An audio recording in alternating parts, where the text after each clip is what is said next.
Hi everybody.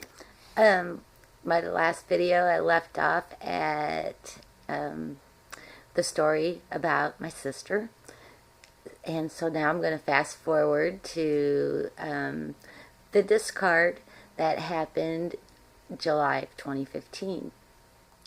Um, Months before that, maybe 6 months before that, there was a tragedy from somebody in my past who was killed by her daughter, and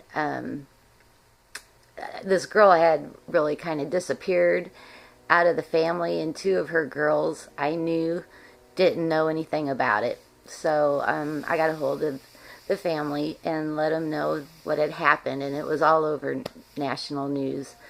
And so I sent them a link to it. Well, basically, then what happened was this family was these girls are related to my ex-boyfriend from when I was 16, and so we're talking like 30 some years ago. And he contacted me on Facebook, and he just wanted to see me, he said. And I was like, well, I have a boyfriend and all that. And he's like, well, don't worry about me. I'm in a relationship, well grounded. I'd just like to see you. So I talked it over with my boyfriend, and he's like, yeah, okay. So anyway, he stops by, and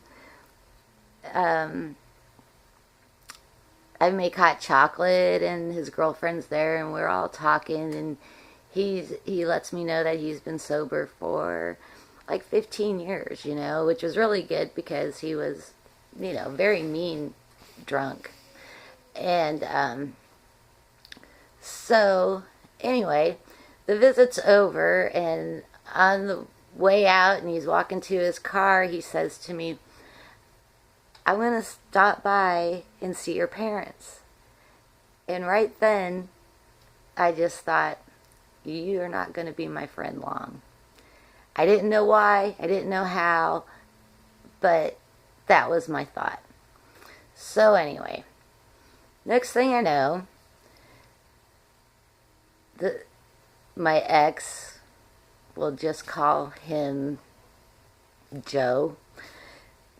Joe and his girlfriend move in with my parents.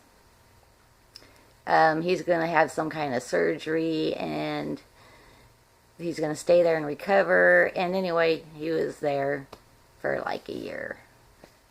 And I went down, we spent Christmas with them.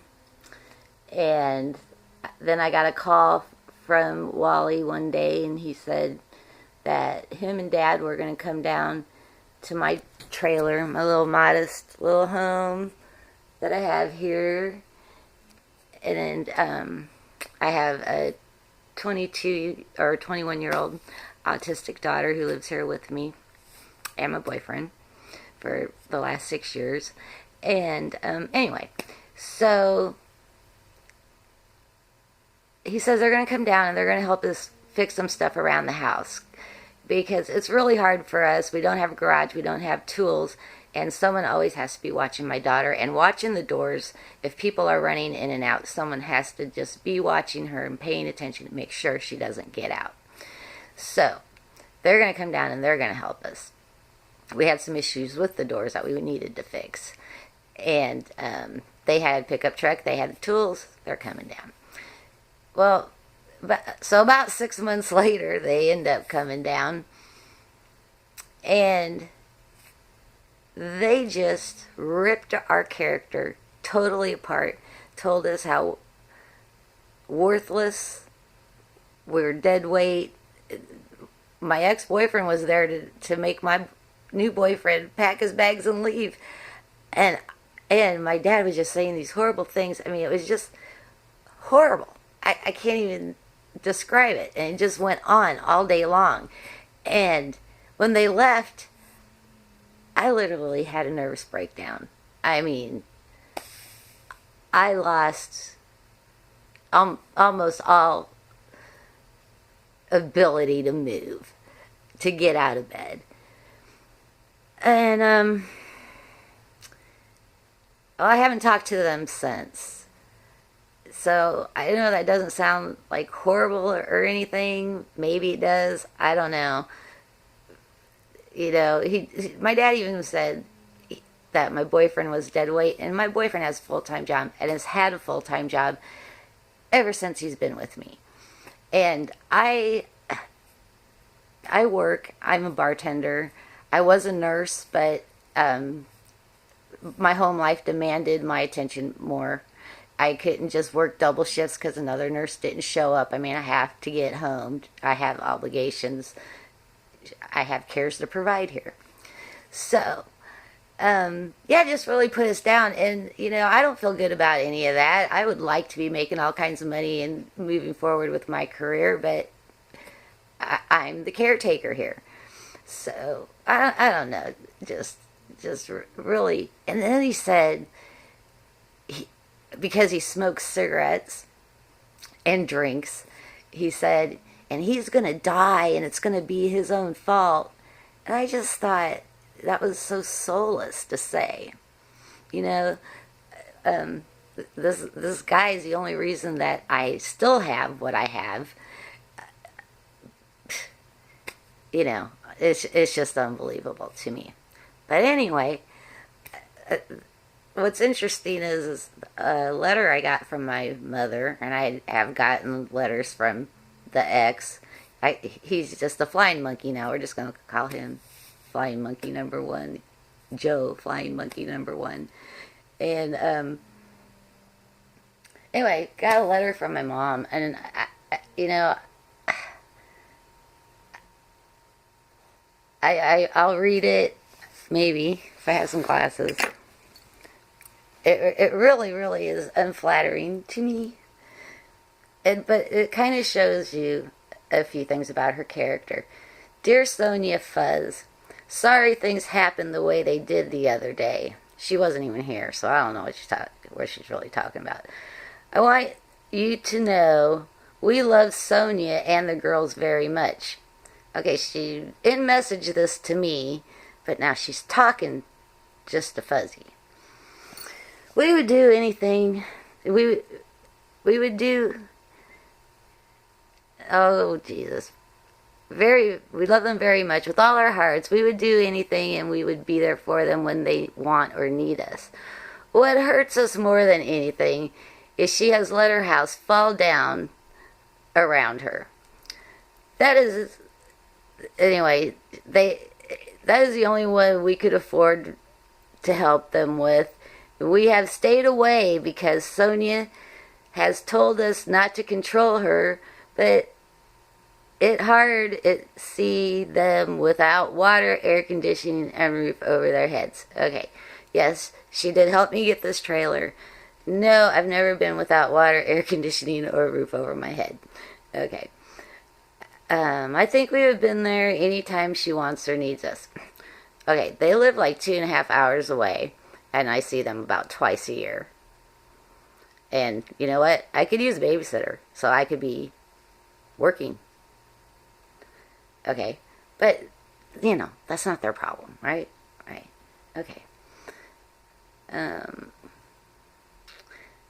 Someone has to stop and realize that we are 70 and 80 years old, and we are not as strong as we used to be. Okay, like the next week, I heard she was out gardening with Wally's, Joe's girlfriend. Anyway. I know I'm not the best mom Sonia could have had, but I did the best I knew how. I know I have learned a hard lesson raising her. She's smart and beautiful. Looks just like her mom. Laugh out loud, LOL.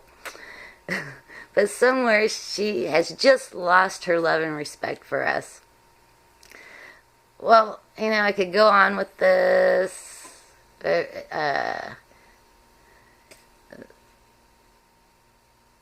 It's just all such bullshit. And it all just is the beginning of a smear campaign about me to my boyfriend. She sent it to me, dressed it to me in fuzzy, and she's just basically talking about me. And she just cuts my character to shreds. It gets worse towards the end. She... Such fucking bullshit.